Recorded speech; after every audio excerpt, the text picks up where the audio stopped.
প্ৰশ্ন শংকৰী যুগৰ কবিসকলৰ ৰচনাত সমসাময়িক অসমৰ পৰিপাৰ্শ্বিক দৃশ্যপট কিদৰে অংকন কৰা হৈছে আলোচনা কৰক উত্তৰ খ্ৰীষ্টীয় পঞ্চদশ শতিকাৰ শেষভাগৰ পৰা সপ্তদশ শতিকাৰ আদিভাগলৈ ৰচনা কৰা অসমীয়া সাহিত্যসমূহকে শংকৰী যুগৰ সাহিত্য বোলা হয় এই যুগৰ সাহিত্যক নৱ বৈষ্ণৱ সাহিত্যও আখ্যা দিয়া হয় কাৰণ এই সাহিত্যৰাজিত ভক্তিৰ স্বৰূপ মূৰ্তমান হৈ আছে মহাপুৰুষ শংকৰদেৱে নৱবৈষ্ণৱ ধৰ্ম প্ৰচাৰৰ অৰ্থে গীত কাব্য নাট আদি ৰচনা কৰিছিল এই যুগটোক শংকৰদেৱে প্ৰবলভাৱে প্ৰভাৱান্বিত কৰিছিল আৰু সেই কাৰণে এই যুগটোক শংকৰী যুগ আখ্যা দিয়া হয় শংকৰী যুগৰ কবিসকলৰ ৰচনাত সমসাময়িক অসমৰ পাৰিপাৰ্শ্বিক দৃশ্যপট শংকৰী যুগৰ কবিসকল বিশেষকৈ শংকৰদেৱৰ সাহিত্যৰ মূল লক্ষ্য আছিল ভক্তিধৰ্ম বা লোকজীৱনৰ সৰ্বাংগীন বিকাশ বা উন্নতি সেই সময়ত অসমৰ সমাজখনৰ বিষয়ে জানিব পাৰো সেই সময়ত সমাজৰ উচ্চ বৰ্ণৰ হিন্দুৰ তুলনাত নিম্ন বৰ্ণৰ লোকসকল দৰিদ্ৰ আছিল আনহাতে সেই সময়ৰ যাগযজ্ঞ পূজা পাতল ব্যয়বহুল আছিল উদাহৰণস্বৰূপে আমি মাধৱদেৱে প্ৰথম অৱস্থাত যেতিয়া শংকৰদেৱক লগ পাইছিল সেই সময়ত অসমৰ সমাজখনত বলিবিধান ব্যৱস্থাৰ প্ৰচলন আছিল আৰু ধৰ্মকেন্দ্ৰিক বেমেজালি আছিল দৰিদ্ৰ লোকসকলে ধৰ্ম উপাসনাৰ নামত অত্যধিক ব্যয় বহন কৰিব নোৱাৰিছিল এনে প্ৰেক্ষাপটত শংকৰদেৱ আৰু তেওঁৰ যুগৰ কবি সাহিত্যিকসকলে ভক্তি ধৰ্ম প্ৰচাৰ আৰু প্ৰসাৰত গুৰুত্ব দি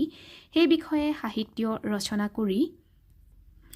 প্ৰেম প্ৰীতি দয়া কৰুণা একেশ্বৰবাদৰ আদৰ্শৰে জনসাধাৰণৰ বৈদিক যাগযজ্ঞৰ বিপৰীতে সৰ্বসাধাৰণ ৰাইজৰ মাজত নাম কীৰ্তনৰ জনপ্ৰিয়তা বাঢ়ি গৈছিল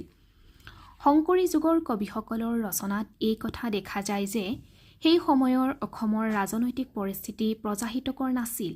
সেই সময়ৰ ৰজা বা শাসকসকলে আৰু সমাজৰ প্ৰতিপত্তিশীল তথা আধ্যৱন্ত লোকসকলে সমাজৰ নিম্নগামী আৰু নিম্ন বৰ্গৰ লোকসকলৰ পদদলিত কৰি ৰাখিছিল এনে সামাজিক অৱদমনৰ পৰা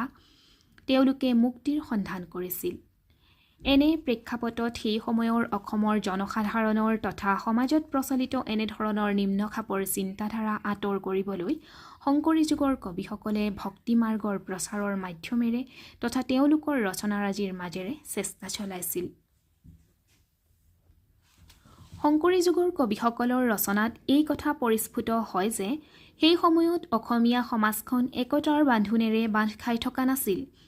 সেয়ে এই যুগৰ কবিসকলে বিশেষকৈ শংকৰদেৱে অসমৰ ইমূৰৰ পৰা সিমূৰলৈ পৰিভ্ৰমণ কৰি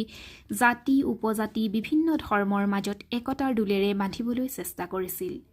সমাজৰ লোকক বহু দেৱতাৰ ঠাইত এক দেৱতা বহু উপাসনাৰ ঠাইত এক উপাসনাৰ প্ৰৱৰ্তন কৰি মানুহক ভগৱতমুখী কৰি তুলিছিল সকলো ধৰ্ম বৰ্ণৰ লোকে বুজিব পৰাকৈ শংকৰী যুগৰ কবিসকলে নিজৰ সাহিত্যৰাজি ৰচনা কৰি সেই সময়ৰ উশৃংখল সমাজখনৰ একতা আৰু সংহতি অনাৰ চেষ্টা কৰিছিল উপৰোক্ত কথাবোৰ আলোচনা কৰি আমি দেখা পাওঁ যে শংকৰী যুগৰ কবিসকলৰ ৰচনাত সমসাময়িক অসমৰ পাৰিপাৰ্শ্বিক দৃশ্যপট খুব সুন্দৰভাৱে অংকিত হৈছে সেই সময়ৰ একতাবিহীন শ্ৰেণীবৈষম্য শাসকৰ অত্যাচাৰিতা অংকিত হোৱাৰ লগতে সমাজৰ মাজত প্ৰচলিত কিছু অন্ধবিশ্বাস অসমীয়া সমাজখনক